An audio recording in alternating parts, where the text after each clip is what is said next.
Hello, everyone. It's great to see such a full room at the end of the conference.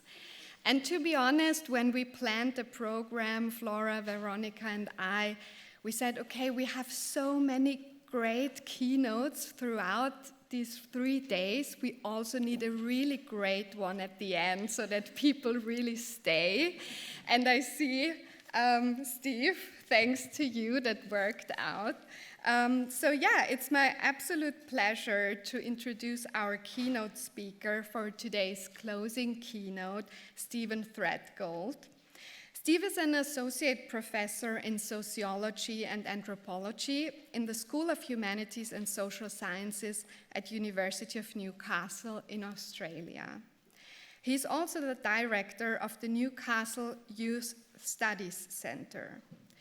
As a youth sociologist with a focus on class, inequality, and culture, he has made major contributions to the field and published in highly ranked journals such as the BSA and the Journal of Youth Studies. I'm sure many of you also know his book Bourdieu and Effect Towards the Theory of Effective Affinities, in which he unpacks different Bourdieusian concepts such as illusio and symbolic violence and shows how they can be linked to affect. His book Youth, Class and Everyday Struggles won the 2020 Rowan Connell Prize for Best First Book in Australian Sociology, and he's currently leading a project funded by the Australian Research Council, ARC, called Young People, FinTech Use and Future Financial Security. We are deeply honored that he had made all his way from Australia to Vienna to talk about a highly timely and pressing topic, namely Bourdieu in a digitalized and financialized world, in which he will unpack what happens if cultural practices and tastes are nowadays embedded in digital social inequalities. Thank you, Steve. We are very much looking forward to your talk.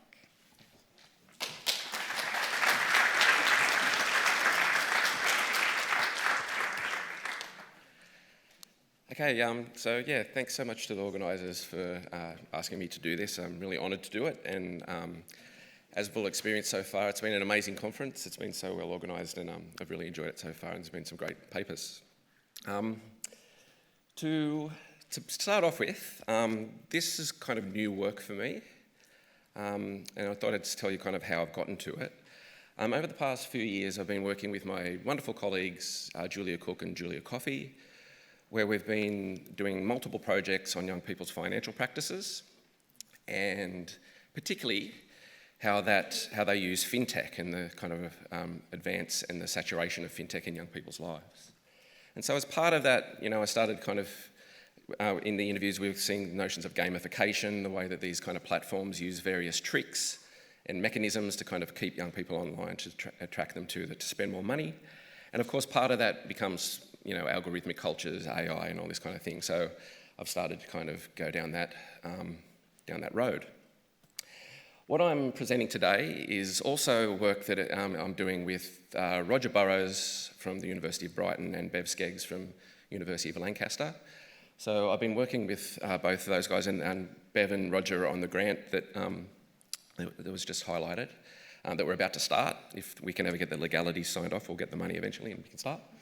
And so you'll see in the talk that the talk owes a debt to some of Roger and Bev's work, and you'll see that throughout there as well.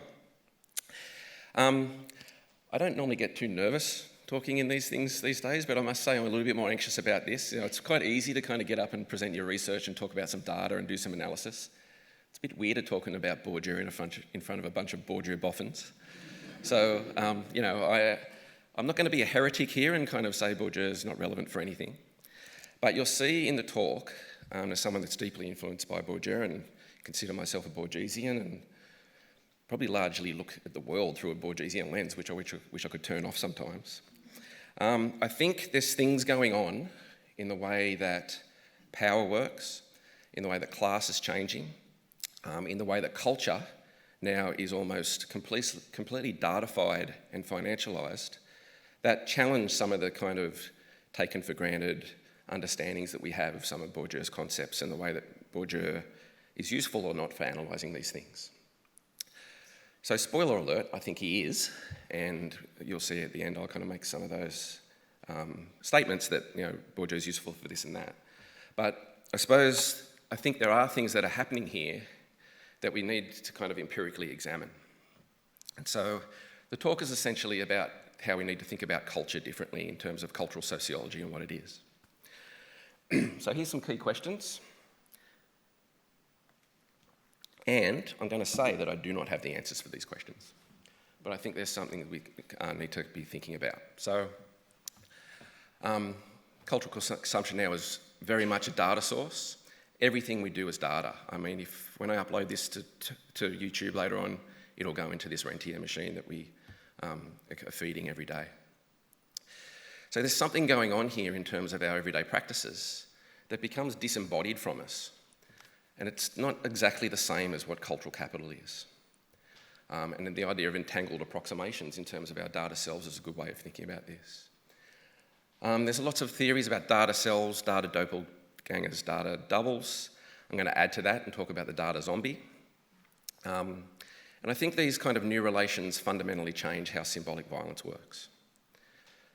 I question whether we can think about symbolic violence in the same way if it's done by a machine in a way that you don't get to see or feel or actually participate with. It happens behind closed doors in a black box of data that you're going to be excluded or included in ways that we won't understand until it's too late. So my favourite Bourdieu quote is text classifies and it classifies the classifier. I love that quote. I use it in virtually every tutorial I've ever done in 15 years of teaching or whatever. But a key classifier these days is a machine, a data machine, an AI algorithm. And again, I think this changes the social relations here. I'm still struggling with this and still speculating what it all means. I'm not convinced it's a new ontology, although it's kind of gesturing towards it. But these new classification machines are something different than, say, schools or the law or the media and all these other fields that kind of we can understand as pretty straightforwardly in kind of Bourdieusian institutions that we can understand how power works. The other thing that I'm kind of interested in here, I probably should press start on my timer, is that there's virtually no human activity today that isn't tracked in this way. We're moving around, city, we'll probably go for a drink later, our phones know where we are. This stuff is being tracked all the time. All human activity seems to be fed into these machines, and so platform capitalism to me seems to be as much about rentier capitalism. The way that kind of capital always needs to find new markets, all that is solid melts into air, and today our kind of whole lives are financialised. So there's this kind of idea that I'm getting at the end here that we're kind of, we're increasingly data zombies in this Rentier machine. Now, I've given fractions, bits and pieces of this talk in other talks before, and then I kind of get to this point, and I think people start to think I'm some kind of Chicken Little, or that I've watched too many episodes of Black Mirror. But this shit is happening, and it's happening now to us in the room. Okay, so I really want to emphasise the reality of how this is working. So, geez, my eyes are bad, I can't really read that up there. I think a good place to start with this is some empirical evidence and Bev's work that she did with Simon Newell, the kind of data scientist, artist that is also going to be working on our fintech project, which is great, where they essentially, I won't say hacked into Facebook 10 years ago, but Simon made some bots, they got access to 150 Facebook accounts voluntarily, and they allowed them to hook up the bot on their phone to their Facebook accounts, and they started to be able to track what Facebook was tracking. Now, this was back when Facebook hadn't yet been busted for this stuff. It was assumed they were just taking the data from the Facebook app itself, but they weren't. They were tracking all the data that was going everywhere. They could see what you were searching for, everything, who were you talking to, all your chats, things you were searching for, everything. And what they found is that Facebook, essentially, its algorithm, was creating what Bev calls subjects of value, and this again relates to the work she's been doing for a long time, but in a kind of different way. The value was attributed in terms of your use, who you are and what you do. But certainly, reinscribing traditional inequalities around class, gender and race. And so, again, we can see here this is quite Bourdieusian. In effect, Facebook is kind of doing a Bourdieusian classification analysis of the people on its platform and how it's making connections and all the network and data that it's doing. So this is, very much along the lines of the episteme of Bourdieu. It kind of in some way aligns with that traditional notion of socialisation. You're born into the world, Bourdieu, you establish cultural capitals and all that kind of way that we understand inequality. As I'll show in a minute though, it's not necessarily the same thing. What happens is there's build-up of this, what I would call a data zombie, that is not you. It's actually like a kind of distorted version of you. And so I think this is where we need to kind of consider the differences. So the two examples here is like Laura, a young, white, attractive person with lots of friends, relatively straightforward tastes that are kind of easy to categorise. Facebook was tracking her 12 hours a day. She was a subject of value. She was seen as being someone that's kind of popular, useful, can kind of sell her ads to high-end products or whatever. Her cultural tastes fundamentally aligned with the different advertising categories that were kind of useful to create value. The other example, though, is Belle, an older black woman that had kind of poverty stuff going on, was involved in welfare, did not fit the kind of traditional categories that advertisers want to be able to sell good products or that kind of thing. So the stuff that she was sent in terms of her advertising feed was ads to kind of cheap supermarkets and debt companies. Poor people are sent dodgy debt products to be able to kind of access. And we know how disastrous this kind of stuff is back to the kind of 2008 housing crisis when in the US, for instance, poor people were sold all kinds of really terrible financial products because, poor people want to have financial security and they trusted experts, and we saw how that went. So this is a good example of what I'm talking about here in terms of what data does. Data creates distinctions. It encourages various kind of advertising to kind of come your way. I wouldn't be that annoyed with this if it was just advertising. What's happened since this research was done 15 years ago is this kind of data, these kind of algorithmic relations are increasingly used to kind of decide who gets insurance, medical insurance, home insurance, decides who gets access to housing, particularly rental properties now. The rental industry is increasingly using apps to do this kind of stuff in Australia and the UK in particular. Access to all these kind of things. I'd say this is going to have implications for education as well, and I'll get to that towards the end. So this is the kind of background here. This is the kind of social relations that I'm talking about. So, in essence, Bourdieu now works for the bank. Bourdieu is working for these platform companies. The logic of Bourdieu is inherent in the way these things operate, and not in the way the people in this room want it to. Not in the way that helps us understand inequalities. Bourdieu's kind of epistemology is used to create inequalities and to monetize them. So again, what does this all mean if we're kind of not really humans in this system, but just this kind of weird homologous data proxies? And it's important to remember too, the machines don't recognise us as a human, and they certainly don't give a shit about our feelings. In fact, they manipulate us as much as they can, and I'll get to that when I talk about Spotify in a minute. The other thing about this too is that the companies don't really care how accurate these things are. All that matters is that the thing that they want to happen at the end of the process that the machine is invented for happens. They don't care, there's no kind of cause and effect. They don't care about who gets hurt. They don't really care if the exclusions are accurate or not. Just as long as it's profitable, that's all that matters. So this new kind of data gaze, this new kind of layer over the top of what we understand of traditional capitalism, I think again fundamentally changes human relations and has real implications for class. Sorry, I have to look up there because I can't read it up there.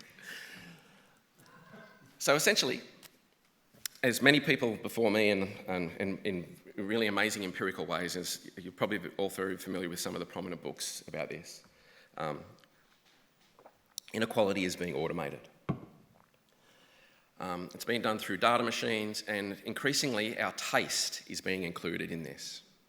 And this is kind of what I think is a key implication for cultural sociology.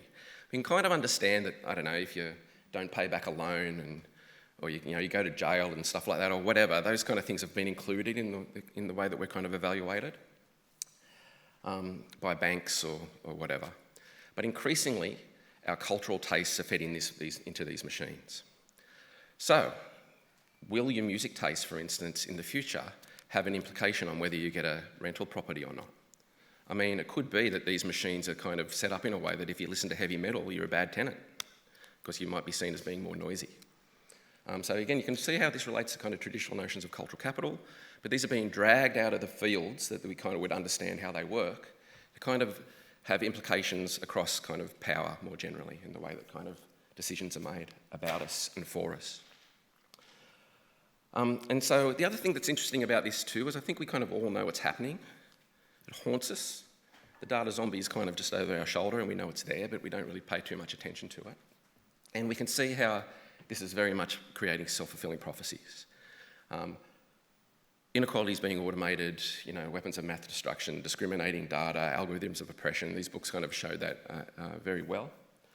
And they're very much self-fulfilling prophecies in terms of that, like how Merton theorised it, many decades ago. They double down on current inequalities, and I think they make them worse. But again, there's other things going on here that aren't just as simple as that. The other thing that I think's changed here is the structures of power and what it means. The culture industry has always been capitalist. Cultural companies have always been virtually or horizontally integrated with other companies, whether they make electronics or whether they make bombs. This has kind of been the case of capitalism throughout the 20th century. But there's something more pernicious, I think, about the current situation of how this is working. We now have these kind of horrible billionaire tech bros that even look like Lex Luthor, that are putting 600 million euros of their Spotify money in funding drone companies that they'll then personally own. There's something much more direct and pernicious about this than, I think, previous models of capitalism and power. Frankly, it scares the shit out of me. I really think it's a real worry. So, the other thing that's happening within the kind of broader capitalist structures is the legal system has largely been distorted and set up to support this through IP, property law and copyright. And I won't go into that stuff in too much detail, but the cultural sociology and Bourdieusian cultural sociology has been quite good at analysing this. There's a lot of good research about that kind of stuff. But in particular, the kind of cards are stacked against everyone that kind of doesn't want this kind of stuff to happen. So in terms of the research that's kind of going on, in terms of the digitalisation of culture, I really love all this research and I read it and I dig it and I get a lot out of it. But I think it's problematic in some ways that it's not going far enough. So I think Webster and Seaver's work is particularly good. Webster looks at the way that kind of streaming, for instance. I'm going to talk about streaming and music as the kind of key example, just to kind of narrow it down a bit. Obviously, streaming still kind of reflects Bourdieusian class distinctions. People use their Spotify to present their taste in kind of that Bourdieusian way sometimes. And the research he did with young men in particular didn't like algorithmic kind of taste preferences or taste recommendations because they, in that rockist, white male way, think that they know best and they don't need someone to tell them what's good and what's bad. Or that they felt that their own expertise and kind of emotional enjoyment of this kind of stuff is threatened by that kind of thing. So you can see kind of pretty straightforwardly Bourdieusian things going on there. Seaver's computing taste, I think, is particularly good for thinking about the way technology affects taste if recommendation systems are going to start kind of influencing us. Obviously, the very idea of taste needs to change. And particularly, technologies, the move from tapes to records and streaming and all that kind of stuff has implications to how music is consumed and what it means, and in terms of its move towards data, being data. So as I said, I love this research and I find it really interesting. But I don't think it goes far enough in terms of thinking about what data means here. It's still very much trapped in the kind of cultural consumption realm and not really thinking about the way that the ethics and the morals of a way that those kind of practices are kind of busting out of the kind of cultural realm and moving into the economic in much more direct ways than we may have imagined about 10 years ago. The idea that now music is data and cultural is data is being researched, but I don't think the kind of the implications of it are being taken into account enough, and the seriousness of what that means in terms of inequality. One of the key problems with researching this area is how these platforms are essentially exclusive black boxes that you can't get any access to. So the research that Bev and Simon did 10 years ago now, they would be like sued to oblivion if you tried to do that today. Like Facebook have successfully shut research down by people in the US. I think there was a famous case where they sued people in New York, and it's pretty much quieted the idea that you can kind of get at these machines through the back end and kind of see what they're doing. So as sociologists with ethics committees too, it's hard to kind of do this kind of research. So much of the kind of information about this kind of stuff comes through investigative journalism, where people in the industry talk off the record, whistleblowers come forward, or people that have like had enough, made their millions, and now pissed off with the industry will kind of blow the whistle. Liz Pelly-Book's an amazing kind of example of this. She's been writing about Spotify and the implications of streaming for years. And so here's some quotes that kind of draw out some of the implications that I'm talking about here. So we have one industry insider talking about how it's just the amazing amount of data. Everything you do on the platform every click is kind of being logged somewhere, whether it's not actively being used to make recommendations. You should be under the assumption that any interaction you have with Spotify app is going to be recorded. Another insider talks about how maybe Spotify shares the information with a data broker being this huge, bordering on $1 trillion industry, which is in turn absolutely happy to share this information with another actor to make detailed profiles about me.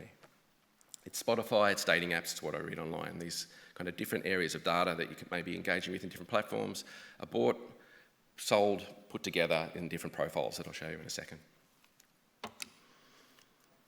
Spotify partners with other similar platform capitalism-minded companies, Facebook, Uber, Tesla, Tinder, Virgin Airlines and others. The scary one for me is Ancestry.com and 23andMe. They're kind of starting to combine the online data with your genetic data, and I don't know what the implications of that are in the future. It's definitely going to be harder to get medical insurance unless you're kind of fundamentally healthy in the future, I imagine. And they share this kind of stuff together. Particularly, we understand this as marketing and being important for marketing, but increasingly, again, as I said, crossing those lines into credit agencies, banks, healthcare providers, insurers, government agencies want this data, finance companies, they all want to know this stuff.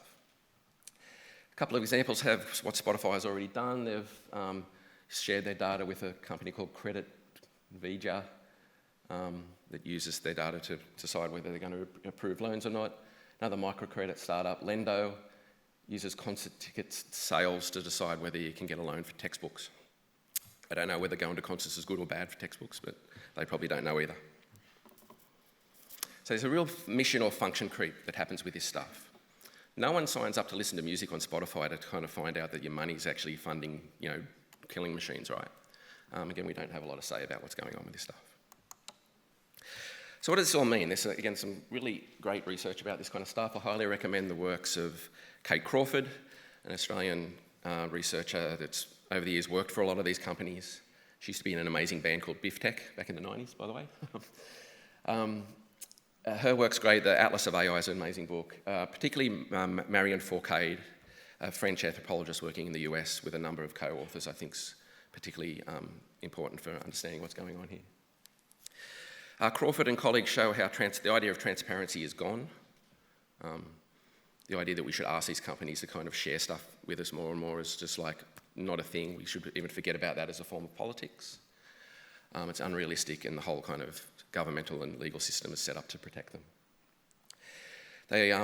Marion Fourcade with co-authors write about this idea that's categories all the way down, and I'll get to some of this later on what that means.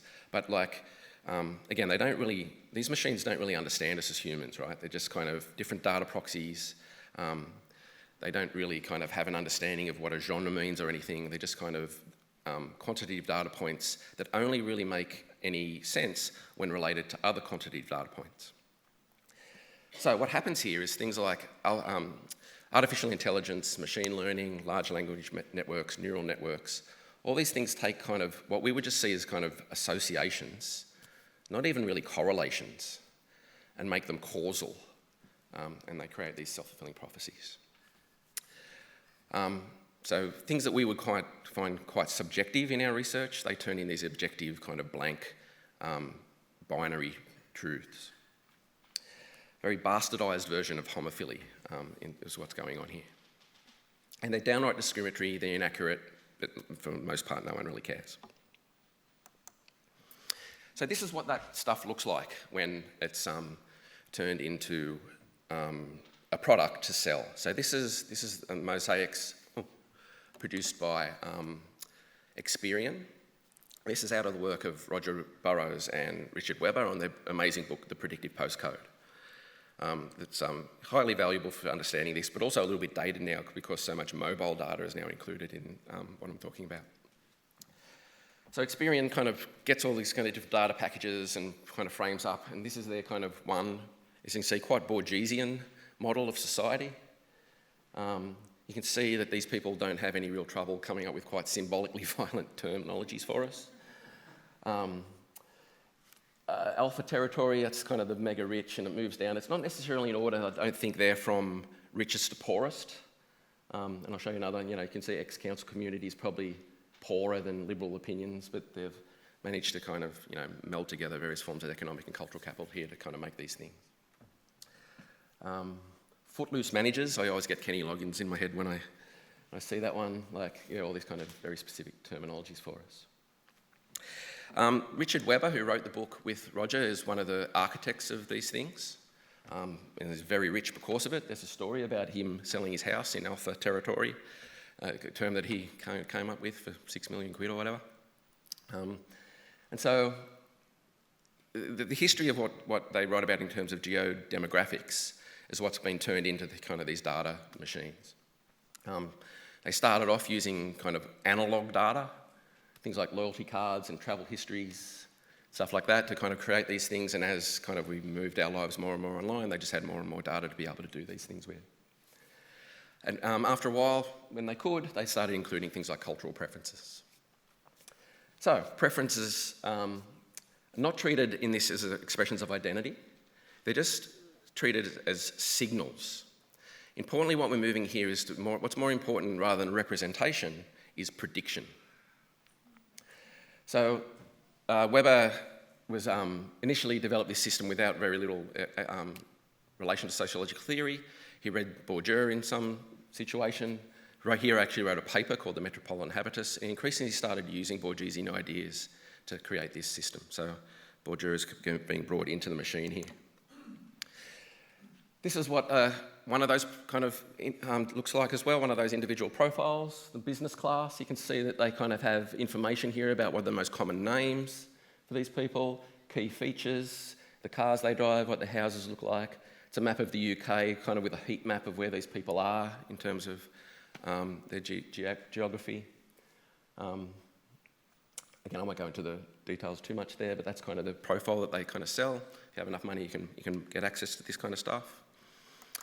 So in the book Predictive Postcode, they kind of, Roger and Webber kind of track this kind of stuff. Bourdieu is not applied as a kind of structural analysis, but kind of a theoretical resource to legitimise really whatever the hell they want to do. Roger did some ethnographic fieldwork in Experian in Melbourne, I think back in maybe 2014.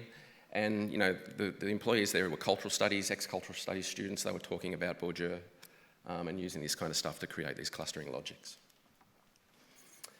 So importantly here, this is kind of a cultural turn in this kind of statistic packaging model. Lifestyle data gets folded in beyond just kind of health and financial data. And it's not to understand society, but to stratify it more precisely in search of a profit. Very importantly, this begins this kind of move from describing to modelling, and I would say today it's more about predicting. No longer to represent the social world, but anticipate future actions. The companies want to know what you're going to do in the future. It doesn't really matter as much what's happened in the past unless it predicts a way that they can exploit some kind of your life in the future. All these things, music preferences, television, streaming, where you eat, where you go, are kind of put into these machines.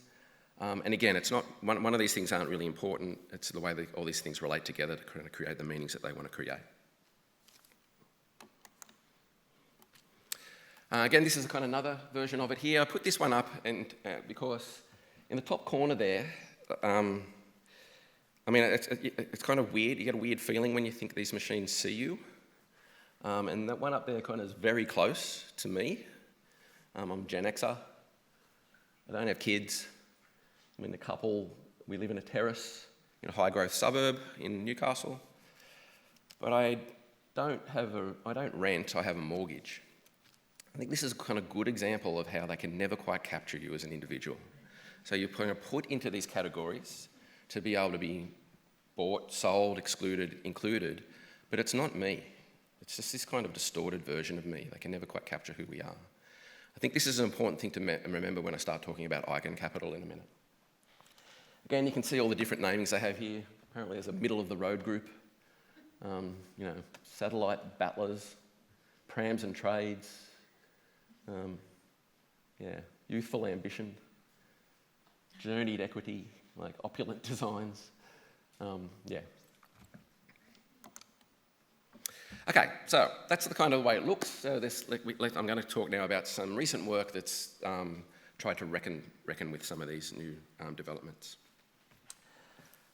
Seaver points out, for instance, in a kind of critique of Bourdieusian analysis, that he argues that many people that use Bourdieu to think about taste don't really care as much about the emotional and experiential aspects of those things and kind of just use the categories as an almost brute way of understanding inequality for certain people. And he also points out that that's a misrepresentation of what Bourdieusian research does. But to me, that's quite accurate description of what these kind of data machines do. The other work that's kind of become a little bit prominent is the work on machine habitus. The idea that there's culture in the code and code in the culture. There's kind of a habitus field relationship going on there. Machine learning learns from the social in some respects if you want to make an argument that what happens online is the social. I'm not sure that's fully the case. And then the machine's manipulate it, draw on it, or whatever. I have a bit of a problem with giving the idea of a kind of data machine a habitus, because I think we've already anthropomorphized these kind of machines too much, and we kind of associate with artificial intelligence things like intelligence or thinking or feeling, and none of these machines actually do that. So I think politically it's a little bit of a problem to kind of associate these things with human traits. Okay. So what does this mean more broadly as well? I think what we're moving to here in terms of the way people are classified is from that Bourdieu kind of, uses that Weberian market situation through to Healy and Foucault's notion of classification situations. What we're increasingly seeing now is these machines make classification predictions. As I said, they want to know what you're going to do next, not what you've already done.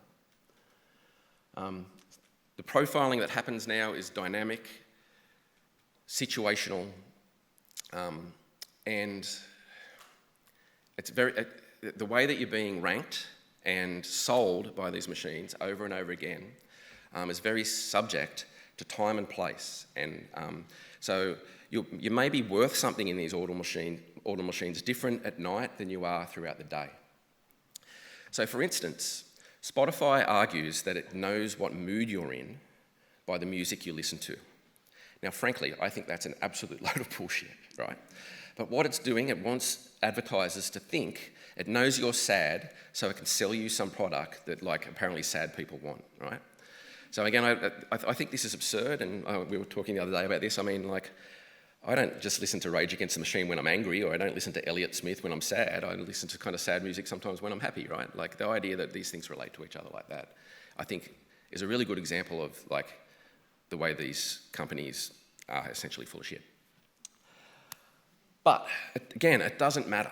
It doesn't matter. There's a huge kind of auction industry going on as we speak, buying and selling the next ad on your feed. And it does so through all the things you've been doing and where you're at right now. So these classifications are environmental, very much instantaneous. So there's this kind of interesting relation to space and time here and how much it feeds into these things. One of the things that kind of comes up when we talk about this, particularly when I talk about it with students, is people bring up the example like, when you feel your phone's been listening to you, and like all of a sudden I was just talking about, I don't know, tennis, and now it's like a tennis racket on there or something. I'm not saying that the phone isn't listening to you. So like in Bev's research, for instance, they found that like Facebook Messenger had the ability to kind of turn on your microphone every now and then, and actually you agree to do that in the terms and conditions when you sign up for it, which none of us read. But for the most part, that's not what's happening. What's happening is there's literally millions, if not billions, of auctions going on with bots buying your next ad. And it just, when that happens, it's just one of the times they've actually got it 100% correct based on all the things that were going on before. So there will be times when maybe your phone's listening to you, but it's likely when you get that kind of haunted, weird feeling that it's actually, they've got the homologies like very close at that point in time. But also you'll know that a lot of the other times how bad they are, or they constantly try and sell you stuff you've already bought and that kind of thing. So again, the machines aren't always that accurate. In terms of class systems, I really love Mackenzie Walk's book, Capital is Dead. I think it's one of the best kind of post-Marxist analyses of the last kind of couple of decades. And they essentially argue that there's a new mode of production that's kind of on top of the mode of production we understand at the moment between kind of ruling class and working class, those who like own the stuff and those who make the stuff. What he calls the vectoral layer, and this is a kind of mode of production when it comes to information. So Walk talks about the vectoralists versus the hackers. The vectoralists own all these things, they exploit us, we do our free labour for them every day by just kind of looking for stuff. And the rest of us are hackers, kind of struggling to kind of get on in this kind of way. Just a kind of updated version of the ruling and working class. Butler and Fourcade talk about it in their amazing journal article, Society of Algorithms, as the coding elite versus the cybertariat. I highly recommend that Society of Algorithms article and also the book, The Ordinal Society, to kind of get the key kind of summary of what I'm talking about today. So this is, I think, again, there's new things going on here in terms of class relations that I think we need to kind of bring into the way we think about this. And I think the notion of eigencapital should be one of the key concepts that's used to do this. Now, you see these things here. So this is Fourcade and Kieran Healy. Kieran Healy is an Irish sociologist working in the US, who, I don't know if you remember these things come out online years ago, like there was all these different ones about types of psychology paper type. Healy did the sociology one, of which he looks, look, I've made up a new form of capital, kind of taking the piss out of the 9 possible sociology papers that there are. He was being kind of self-referential there. But essentially they've made up a new form of capital. And at the one other corner there is, look, we've made a new form of labour, which I've done that. And as soon as I saw that, I'm like, oh, okay. But like, they've got a new form of capital, and this is a different new form of capital. So, there's lots of new forms of capital all the time. Is this like people will just put a kind of terminology and say this is a new form of capital, and I like that kind of theorising in the sense that it kind of puts a specific descriptor on a form of cultural capital to understand how it's working in a particular context.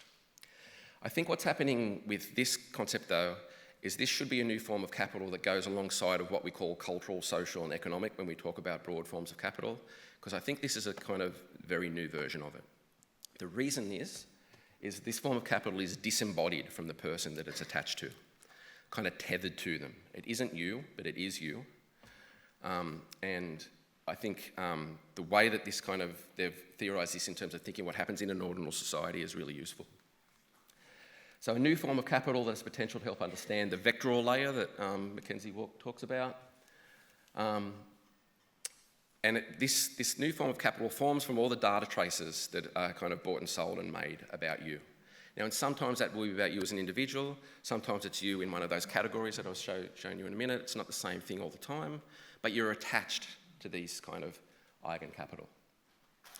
Importantly, it's not just about classification, eigencapital, it's about ranking. You are ranked in these systems as being like a better subjective value to get medical insurance or to get access to a rental. It's not just about the classification you're in and then the kind of various forms of distinction or symbolic violence that may engender. It's about you're already ranked. It's a quantitative and the way they see it, objective measure. It's definitely not objective. So it's a data proxy of your real life self, but it's not really you. And they say some interesting things about this. So they, when we kind of think through like the way that people behave in a Bourdieusian sense, we sometimes have kind of different dispositions in that Goffman-esque sense, that way we may perform ourselves in different kind of social contexts or fields. I'm playing the role of the keynote speaker now, but in the pub later I'll be playing a different role of like beer drinker or something. It's not quite the same thing. We have different versions of ourselves going on. They make a kind of idea here that like in the future, it could be that we have to start kind of performing a version of ourselves online to create eigencapital in a way that reflects us and lubricates social mobility. People may have to manage these scores. Now, the possibility of that I kind of question, but we'll see what happens. It could be a kind of new form of resistance that kind of builds up around these things. But it's very likely that rewards will be for normative behaviour, right? It'll just fit all the kind of usual contours of inequality that pertain to things like class, gender and race and location or whatever, and likely to kind of be a recursive way of reinforcing inequalities, I think. They argue that there's going to be this thing called the lumpen scoritariat. Again, they like kind of punny concepts, but again, it's people pushed to the bottom more than a sale, the low-hanging fruit, the waste that kind of Bev was writing about 10 years ago.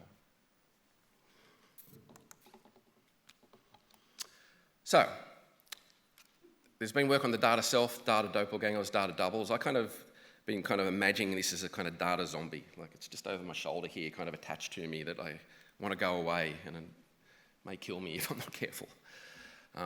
It reminds me of the movie Us. I don't know if you've seen that movie where like the family come out and there's like a kind of horror movie version of them, doppelgangers, that kind of come to kind of take over their lives.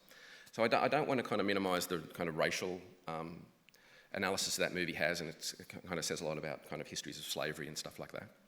But I kind of see this as a kind of a similar feeling, that like we have these kind of doppelgangers that like now come to represent us, that kind of want our lives, but we can't really give it to them because they're not real, but they also have a real implication on our life chances. And again, as future generations are going to have to deal with this much more than probably most of us in the room.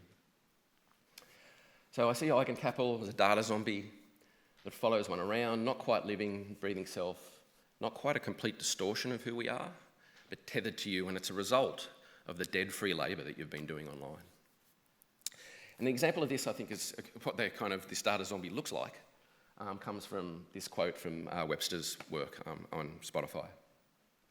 This is some kind of, you can just imagine this idiot in a suit saying this. Spotify's recommendation engine is a great understanding of Rebecca. It's, last 12 months understanding Rebecca's manifest musical DNA.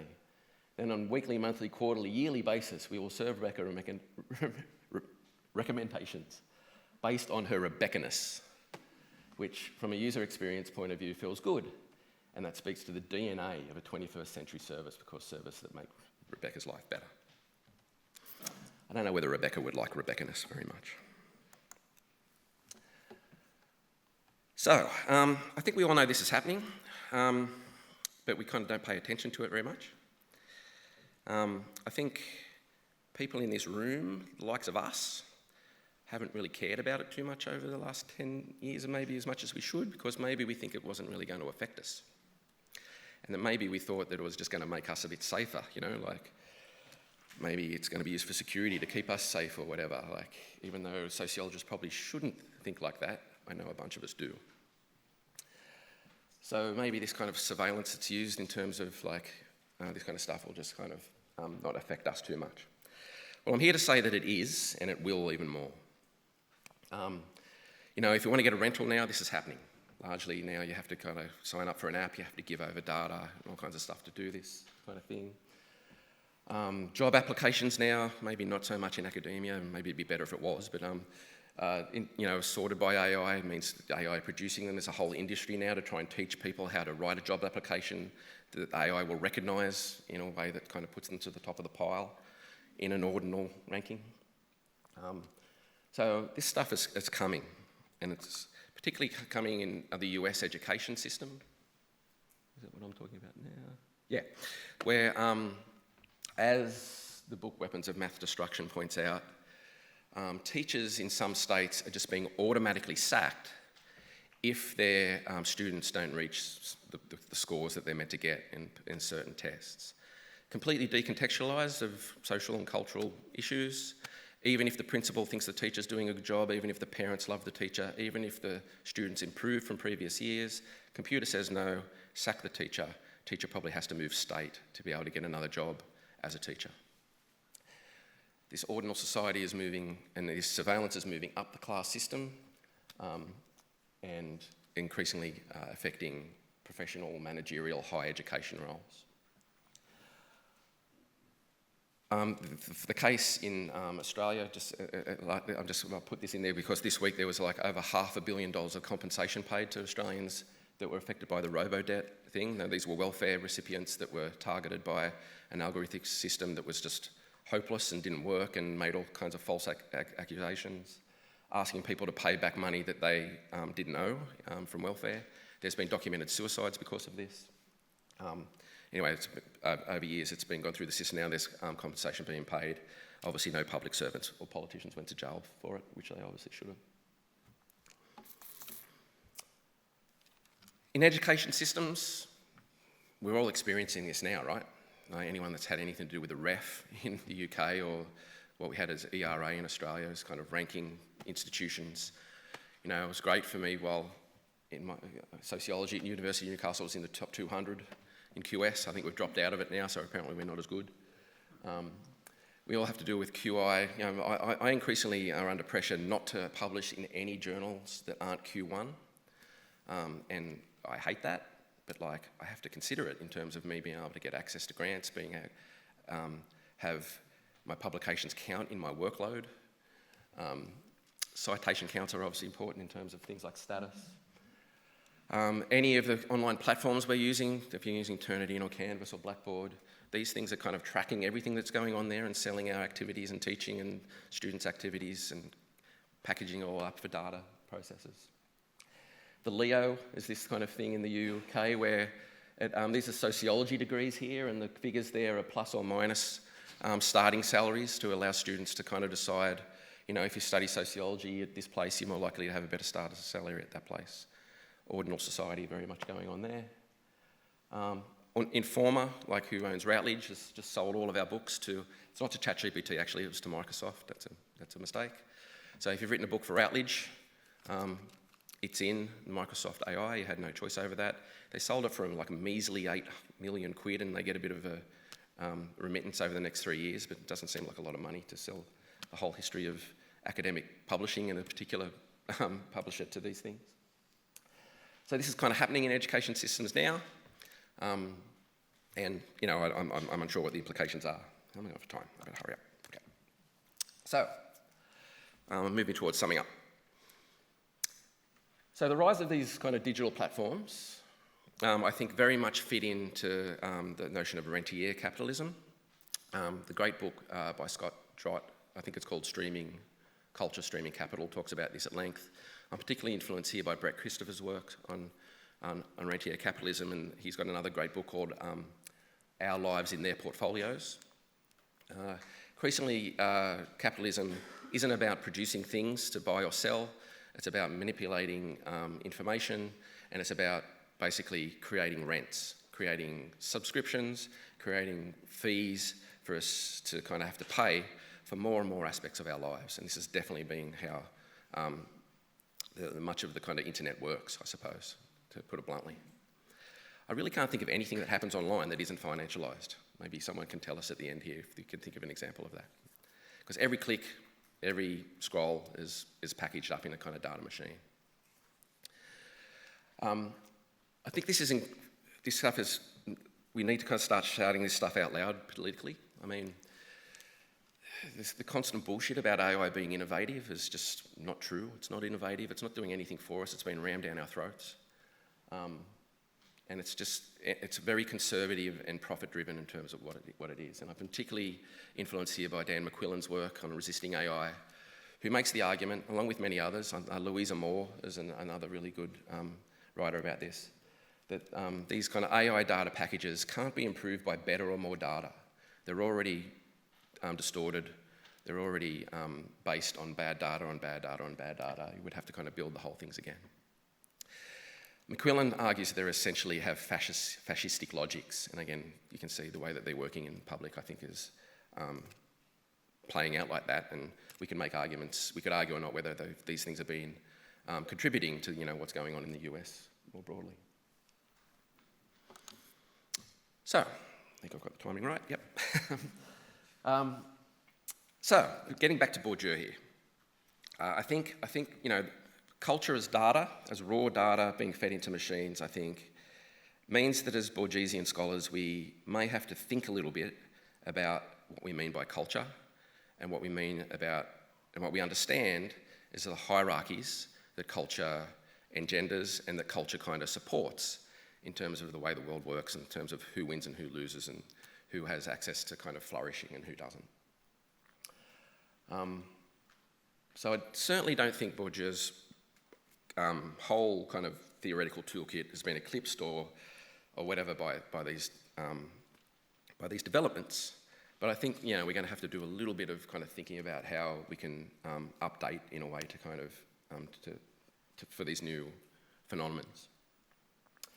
But certainly, as you can see, the violence of classification, symbolic power of misrecognition, and the enduring force of cultural capital remain critical in these things. And distinction is obviously still a real thing, but its operationalisation has kind of changed somewhat. It's become kind of virtualised. It happens in the backstage in terms of ways that we kind of don't have any access to or understand.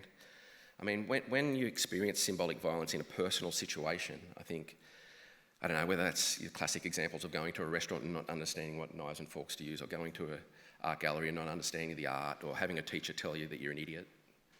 These things are kind of things that happen in a situation where you get to feel an emotion. Symbolic violence, cuts and bruises that kind of engender the way that we kind of think about ourselves in the world and the way that we act. I think there's something fundamentally different about going on with these things. Now, you may feel it every now and then, but they're just kind of happening. It's kind of ambient. So things like distinctive relations have been kind of encoded into these machines. And I think we need to really take into more consideration the brute force of economics here. I think as Bourdieusian scholars, we're mostly interested in kind of cultural aspects of class, and kind of almost take for granted, ruling class, working class, rich people, poor people, or whatever, and we're interested in the kind of nitty-gritty of how inequality works. But certainly you can see in the developments over the past kind of couple of decades that the kind of brute force of being a billionaire I think, makes some of our kind of more everyday cultural concerns a little bit secondary. These machines just funnel immense wealth to the top in a way that's kind of never really happened historically, I don't think. And I think even kind of Thomas Piketty's quip about how inequality has returned to the kind of 1800 levels in many Western countries, again, doesn't really get to the things that are going on here.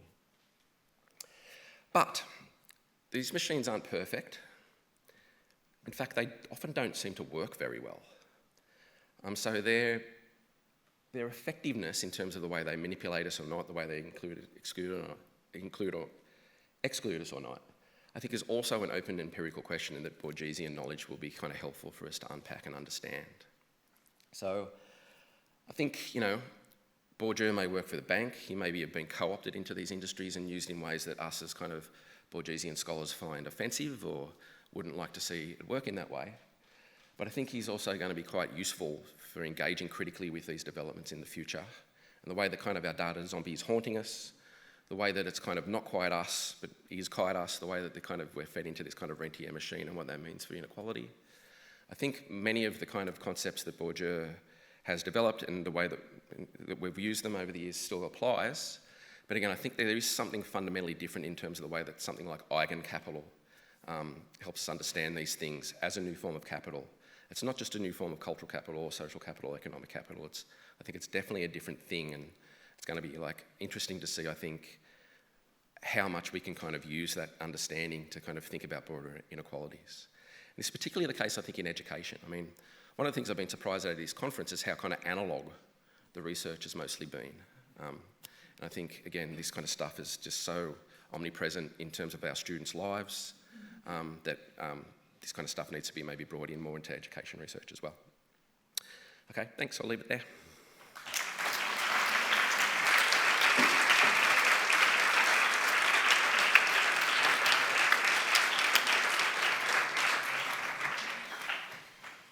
Thank you so much, Steve, for this thought-provoking keynote. And I can already see hands rising up. Over there and then in the back.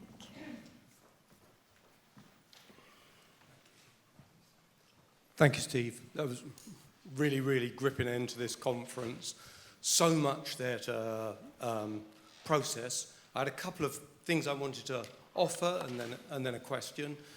In terms of your suggestion that it's all a bit shit and it doesn't really work, I agree, but I think that we shouldn't dismiss the ineptitude of the algorithm because it's going beyond predictive. A lot of the sort of digital marketing techniques are testing. So they're doing A/B testing. They might show you the wrong ad for something that you've already got, but it's real-time systems of reinforcement. And even if a lot of it is shit, they're throwing so much of it at the wall at us every second.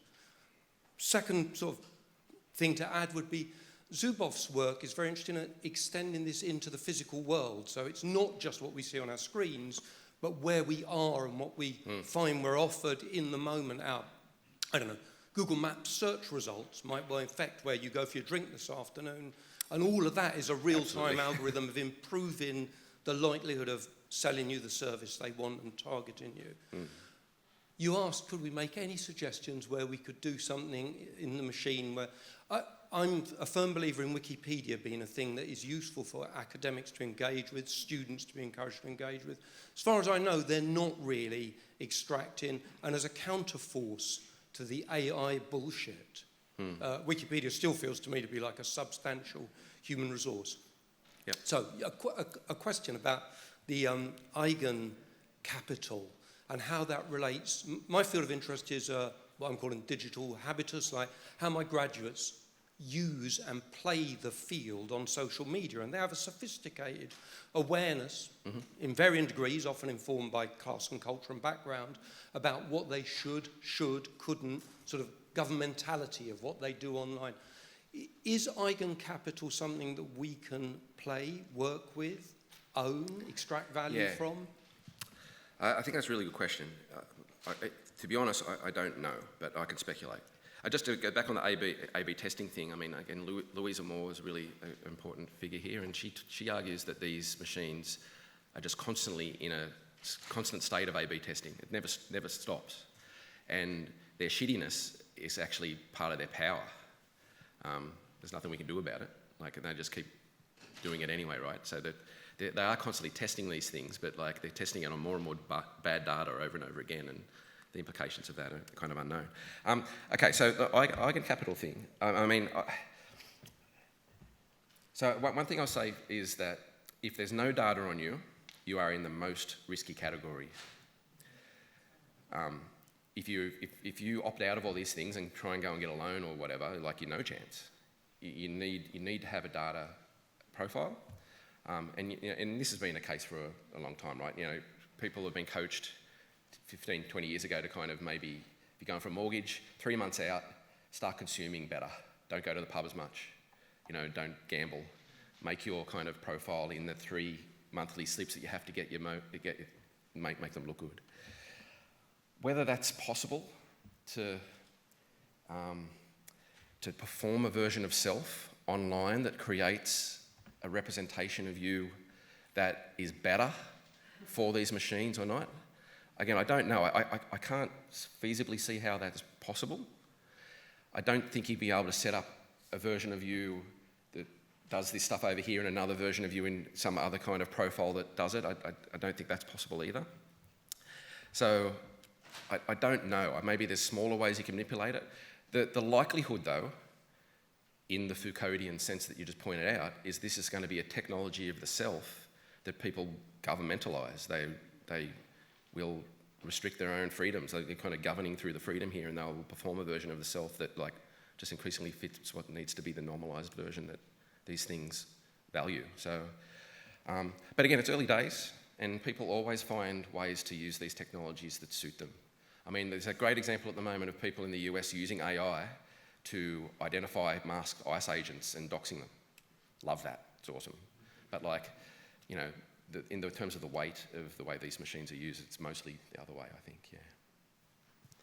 It's funny because I really want to find a kind of positive way to finish this talk. Yeah, because I don't, yeah, but like it's hard. Yeah, I can't really see. So thank you so much for your intriguing talk. There was so much going on simultaneously, and I have 2 questions, and I will formulate them first and then comment from where I'm coming from to ask those questions. The first question is, did you consider viewing or let's say combining all these strands that you presented over here in terms of an analysis of the field of power and also in regarding to those algorithmic doublets of all of us? Isn't it more or less the selling of our futures? So why am I asking this? You began with people who, with their doxic understanding of AI and of humans or how humans behave, are nowadays positioned within the field of power. And you could also, for example, use Peter Thiel, Mark Zuckerberg, Sam Altman, with their doxic understanding on how humans should work, how they should be treated as humanoid automata. These are the words of Sam Altman, by the way. Mm-hmm. And regarding, this is the next level, regarding those machine learning algorithms, they do exceptionally well in 2 tasks. First of all, pattern recognition, but also prediction. They try to predict. And in terms of the Bourdieusian framework, trying to predict something means actively manipulating the space of possibilities in which we could posit ourselves.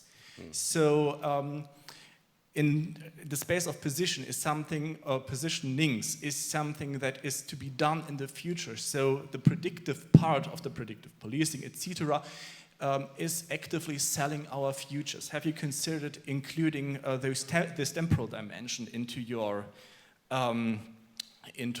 analysis then? Thank you so much.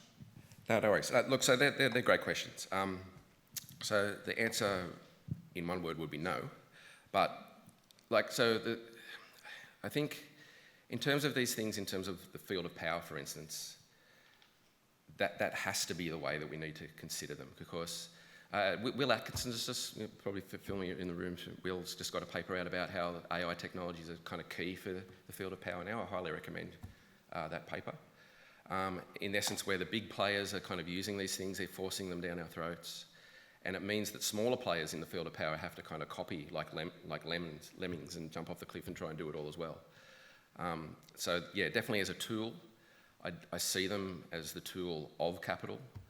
I do think that they're fascist. So I know people kind of don't like that term being bandied about easily, but the end result of all of them, all the kind of what these things are doing, seem to be kind of moving in that direction. So yeah, I think thinking about what's going on, as these what I would call rentier machines is definitely a way of thinking about through a Bourdieusian lens of field of power.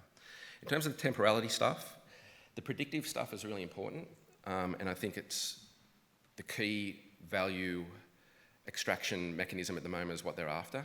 In Bourdieusian terms, it's about trajectory, a very underused concept in Bourdieu's toolbox.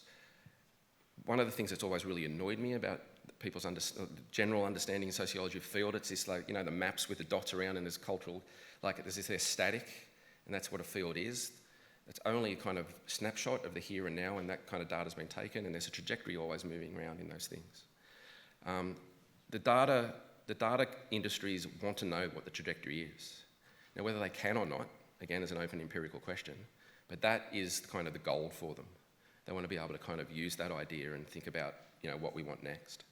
So the temporality here is interesting in the sense that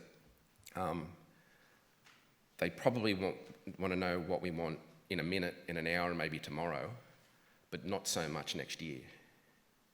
And again, I think that's a different temporality in the sense of the way we maybe think about Bourdieu, where we were thinking about transition, say, from school to work, where we're thinking about careers and all that kind of stuff, the temporality of what's going on with these things in terms of time and space, I think, is a little bit more instantaneous and fraught. I don't know if that answers the question or not, but yeah.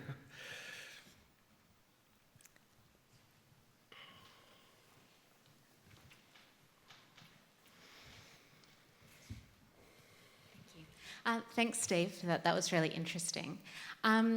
So I was thinking about that quote you had where it was talking about the Rebecca, you know, so analysing what Rebecca likes and feeding that back to Rebecca, and you sort of said Rebecca might not feel too good about that. And it reminded me of an experience I had a couple of years ago where I was in a bookshop and I overheard someone saying it was the day that Spotify Wrapped comes out, you know, where it tells you all about your own taste over the last year. Mm-hmm. And the shop assistant commented that it was her favourite day of the year. It was better than Christmas when Spotify Wrapped comes out. And so it made me think of this and think, you know, why do people love that? And I guess maybe because it makes them feel seen, like it's a kind of recognition, I guess. Yeah. So then I was just thinking about that in terms of if we're talking about the classification work, you know, that these machines are doing. And I know this isn't the focus because you're sort of thinking of it more from the, you know, the other side, but of what that does on a level of recognition for individuals, wherein maybe in the past they would have felt recognised by having a particular taste, and that when that's kind of affirmed by groups of people, that we're now receiving some of that affirmation digitally. And just if you had any thoughts about that. Yeah. The Spotify Wrapped thing I find really interesting. I mean, I swear one year the fifth song in my most 5 songs I'd never heard of. And I think what happens is I listen to stuff and then I go out of the room and it starts playing stuff afterwards, and maybe it was the first song that was recommended after whatever records I was listening to. And so, like, again, the accuracy of these things are interesting. But I think, people love sharing that stuff on social media because it's fun. People get into, like, conversations about what they like and don't like. You can make kind of distinction judgments about other people and say that their music tastes as shit and laugh about that. Like, this is all kind of, I think, there's nothing kind of necessarily negative about that kind of thing. In terms of Spotify Wrapped, like that, the model of what that is, that kind of thing is increasingly used in financialised situations as well. So Afterpay, for instance, at the end of the year, sends you a very similar thing to Spotify Wrapped and says, look at all the things you bought this year. Did you like this? Why don't you buy that again? The fintech platforms use different feeling rules and different gamified things from the kind of consumption stuff that young people in particular like being on, and incorporate that into their platforms to try and make them feel more comfortable. And so it's interesting to me the way that those kind of cultural logics are brought into that kind of financialised scene to help people to kind of stick around that kind of stuff. But I think people will always want to have conversations about what they like and don't like, and I think if something like Spotify makes that easier, people are going to want to use it, and it's because it's fun. Yeah. But again, the implications of like having things recommended to you that you don't necessarily discover but are kind of shoved down your throat. I mean, Spotify is full of payola. It's not a coincidence that the next song after you listen to an album is a particular one. It's probably been paid for there, so it's not some kind of necessarily clear evaluation of what your tastes are. The record company's probably paid to have, I don't know, a particular song come on to people that listen to punk. Can you promote this song for us? And that's how it kind of works. So again, it's distorted and commercialised in ways that many of us don't really kind of understand or know about. And again, I'm not sure what the implications of that are, but like, I don't like it. Maybe it's my own kind of punk sensibility, but yeah.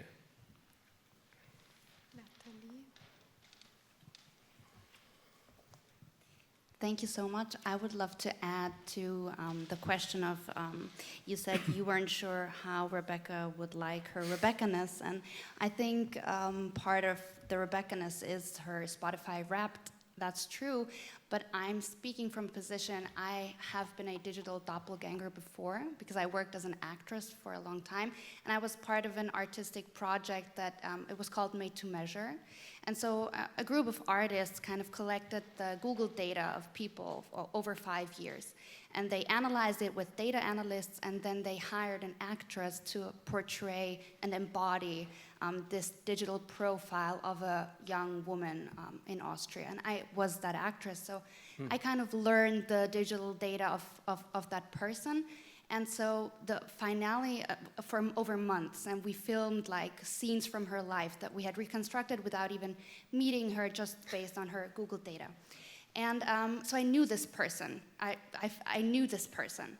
And so the finale was kind of like me meeting that person and pretending to be her, to speak like her, learning the speech of the area she grew up in and saying things to her that I knew about her, like her having had an abortion, her dealing with feelings of self-doubt because she was from a working class family, or when she moved to England, how difficult that was for her.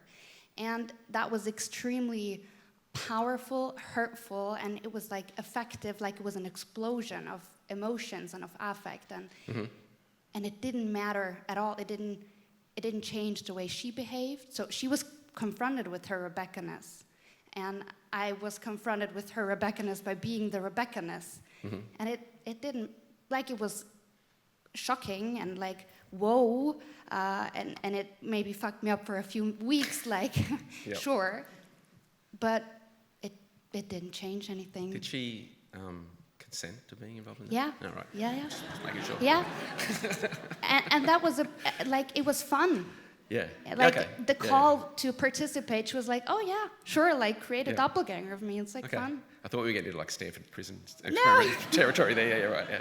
Yeah. But and that's my question, I think, is like affect in this, what we're talking about, losing its effectiveness. Like, Yeah. yeah, like what does it take if, like, even when Rebecca is confronted with her Rebecca-ness in such an extreme way, it's like shocking, but okay.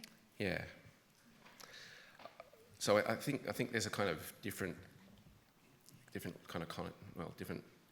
connotation in terms of your example and then the question. Because the example is a kind of fun experiment that the person knows it's happening. It's probably different if you don't consent, right? Or these things kind of happening to you in terms of denying you things that you want. The effect question, though, is someone that wrote a book about Bourdieu and effect and starting to worry you with a few years after whether these machines are making that stuff irrelevant. I mean, it's definitely this. I'm grappling with this as a kind of empirical question myself. I don't know. I think it's different. It's an effect. It's an effective relationship between your data self, your life chances, companies. But I am like, without kind of copping out, I'm unsure what to make of it at the moment. I mean, again, I think it's an open empirical question that the likes of us need to be investigating. But yeah, I think it is fun, as I kind of said in the talk, I think, from memory, I think it is a subjective difference of this kind of stuff happening through a digital mediatised realm than happening in a kind of traditional institutional way that we understand how cultural capital and symbolic violence and inequality works. Maybe too, and like as a youth sociologist, I'm always very careful not to be like, you know, it's the kids' fault, you know, like it's the kids that are wrong, you know, the Grandpa Simpson thing. And Gen Xers like are now like may as well be boomers, like we're the ones in power and there's nothing rebellious about my generation at all. So I think in terms of socialisation into a world, where this is normalised, it may look and feel different for younger people. But again, like as a new form of motor of inequality, whether people kind of feel comfortable with the way that it happens or not, I don't think is the important question. It's the effectiveness of how these things are dividing, profitable, and that kind of thing. So it may feel different in terms of being the form of exclusion. You might not feel the exclusion, but if you're being excluded, you're being excluded. So that's, again, the empirical question I think that's open for us to be able to investigate. But yeah, I'm kind of unsure about the answer in terms of effect theory, for instance. I don't know if anyone's familiar with my work, you'll know that I am quite suspicious of most effect theory, and find it kind of a form of kind of philosophical magic that you're not allowed to really kind of attach to structure for some reason. So these are definitely new structures as well, so we need to kind of reckon with what they mean. Thank you.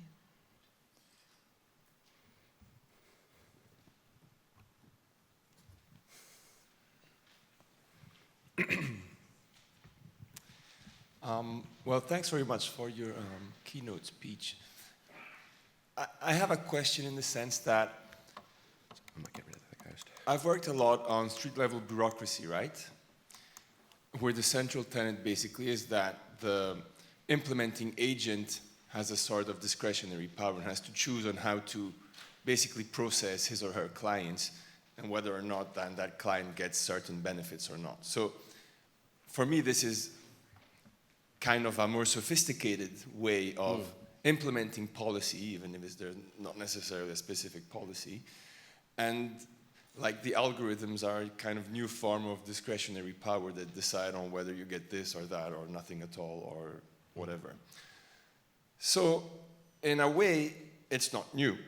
And in a way, that my question is, what's the problem here? Is it more because it's on such a different scale and it's so massive that it's problematic? Or so that's kind of the question. Yeah. Kind of trying to I think it is new. I think the rise of a digital double of yourself that you have only a kind of loose connection to, that it isn't sometimes even in your name, you're just kind of shoved into a different category. And I think it's done by machines that don't recognise us as actual humans, just recognise us as data points, is a fundamental difference in terms of how these things are working. So I agree that in the sense that it's the same forms of inequality and kind of social relations happening in a sense, but the way they're produced, policed, mediated is different for me. And it's subjectively different. And yeah. But sorry, can I just quickly? Yeah, sure. I mean, very often, for example, in border control, I mean, when border police categorizes someone at the border, they're just picking up on indicators that they get from their work. They don't care who the person is, they just categorize it. And so it's kind of also a very similar mechanism. That's why I see this link. So it's a very... I think they do care who the person is. I think the border control person does care what the person is. I mean, when I go into European countries, England in particular, there's like an Anglo line and a rest of the world line. Border control cares who the people are, you know. I've got white skin, there's a kind of essentially a white skin and a brown skin line, right? So they care. And I think the machines that I'm talking about are doing very similar violent discriminatory categorizations. I think an important difference is what they do. I think this is on the slide, and maybe I didn't say it, is what it allows to happen is that kind of form of control removes the human that enforces it. So people at welfare agencies, for instance, don't like cutting people off. It makes them feel bad, you know. You don't want to see the person cry. You know, that makes my day worse. These machines just be able to kind of dehumanise the relationship and like cut out the person that has to make the decision. And I think if you can imagine that across all the different kind of forms of categories and access that we need to get on with our day-to-day lives, again, I think this is a fundamental change in terms of how society may or may not work. So yeah, the dehumanising aspects of the things in particular, I think, is also a subjective shift that we need to consider, yeah.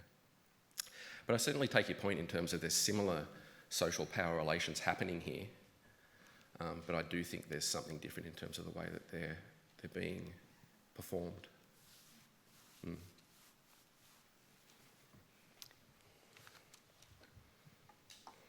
we end on a happy note? Thank you. I wanted to go back to the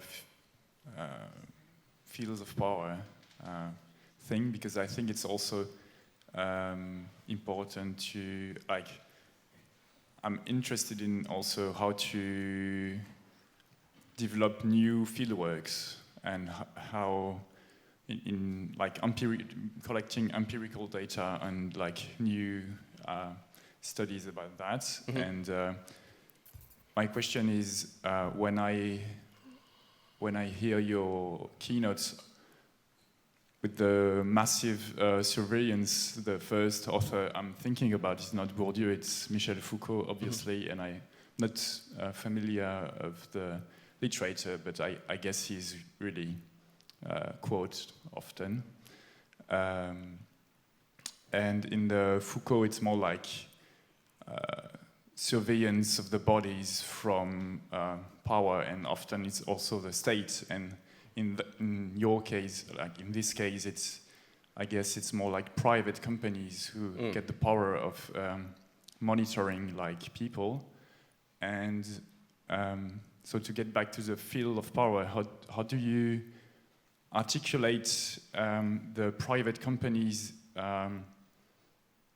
interest to the state concern, and at the same time, it's probably I have this question also because Elon Musk got into the government.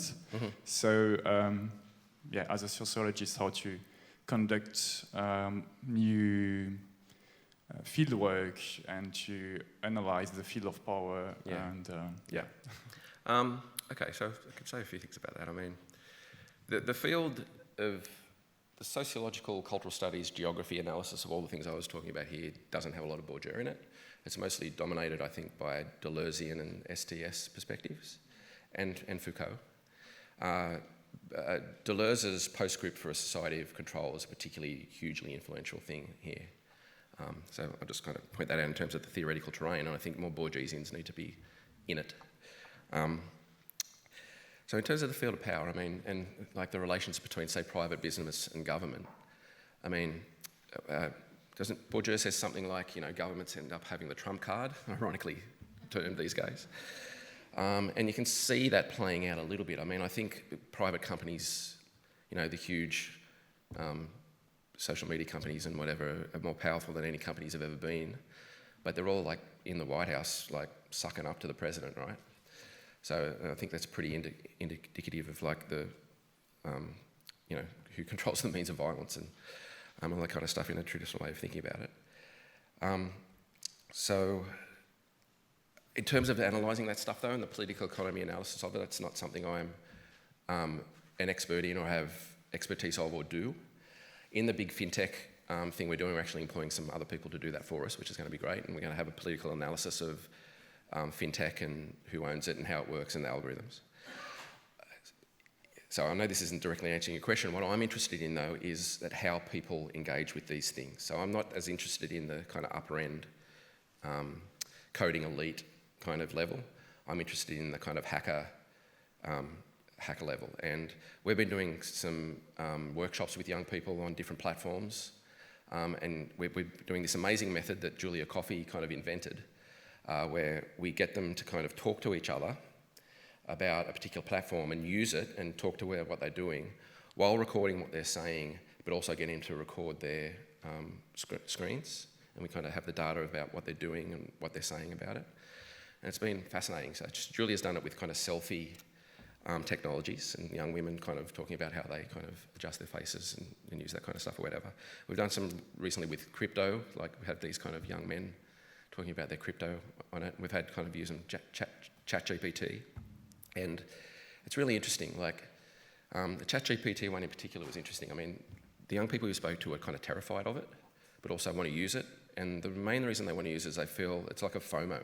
They see it's going to be like important in the future in terms of their employment, and want to engage with it anyway, even though they hate the ethics of it, think it's environmentally dangerous. They kind of become reflexively complicit in it because they want to participate and don't want to miss out. So I'm more interested in a kind of the everydayness level. My research has always been kind of about that. But again, I think the investigation into kind of those upper level relationships are very important as well. Thanks. We have 2 questions left. So I would say we collect them afterwards, and maybe you can respond to them together, and then we wrap up the conference.